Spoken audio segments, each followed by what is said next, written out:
Hello, assalamu alaikum, my dear students and honorable viewers. How are you, everybody? Hope that you are doing great. I am so. Again, I have come here with another topic, another important topic. That is, she is going to school. Sorry, she is going to the school. Going to school, going to the school. She is going towards the school. She is going towards the school. What are the differences between three sentences? Okay, she is going to school, that is, সে স্কুলে লেখাপড়ার উদ্দেশ্যে যাচ্ছে। অথবা তিনি যদি শিক্ষক হন, তিনি স্কুলে পড়াতে যাচ্ছে, শিক্ষা দিতে যাচ্ছেন। আর সে যদি স্টুডেন্ট হয়, তাহলে সে শিক্ষা গ্রহণ করতে যাচ্ছে। তা উদ্দেশ্যটা কি?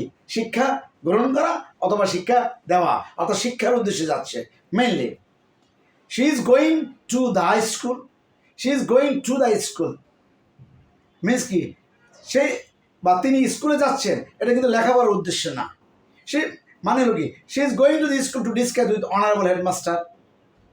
She is going to school to pay her sons or daughters tuition fees. এটা হতে পারে, বাট লেখাপড়ার উদ্দেশ্য না, অ্যানাদার পারপাসে যাচ্ছে। ক্লিয়ার? আর she is going towards the school, সে স্কুলের অভিমুখে বা স্কুলের দিকে যাচ্ছে। স্কুলের দিকে যাচ্ছে, বাট স্কুলে কিন্তু নট হিজ হার ডেস্টিনেশন, তার কিন্তু গন্তব্য কিন্তু স্কুল নয়। আমি এই রাস্তা দিয়ে আমি যাচ্ছি, আমি একটা বাড়ির অভিমুখে বা বাড়ির দিকে যাচ্ছি, কিন্তু বাড়িটা কিন্তু আমার উদ্দেশ্য নয়।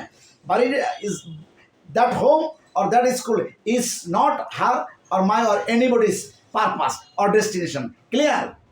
She is going to school, সে স্কুলে যাচ্ছে, এটা লেখাপড়া উদ্দেশ্যে, গ্রহণ করার উদ্দেশ্যে বা দেবার উদ্দেশ্যে। শিক্ষক হলে দেবার, আর ছাত্র হলে বা ছাত্রী হলে গ্রহণ করা, অর্থাৎ শিক্ষার্থী হলে।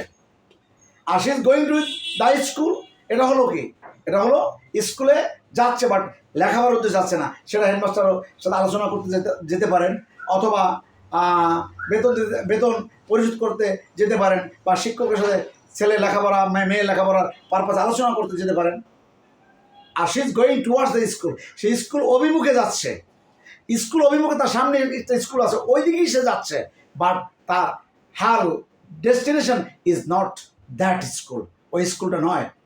সে হয়তো ওখান থেকে গিয়ে অন্যদিকে চলে যাবে, বাট উনি স্কুলে লেখাপড়ার উদ্দেশ্যে যাবেন না, শিক্ষা গ্রহণ করা বা শিক্ষা প্রদান করার উদ্দেশ্যে যাবেন না, বা কোনো কারণেই যাবেন না ওখানে। তার গন্তব্য অ্যানাদার, কিন্তু যাচ্ছে স্কুল অভিমুখে। That's it my dear student, thank you very much. Before leaving this class, I want to say you must give likes, comments and do shares as well. More and more. And you everybody must be benefited, inshallah.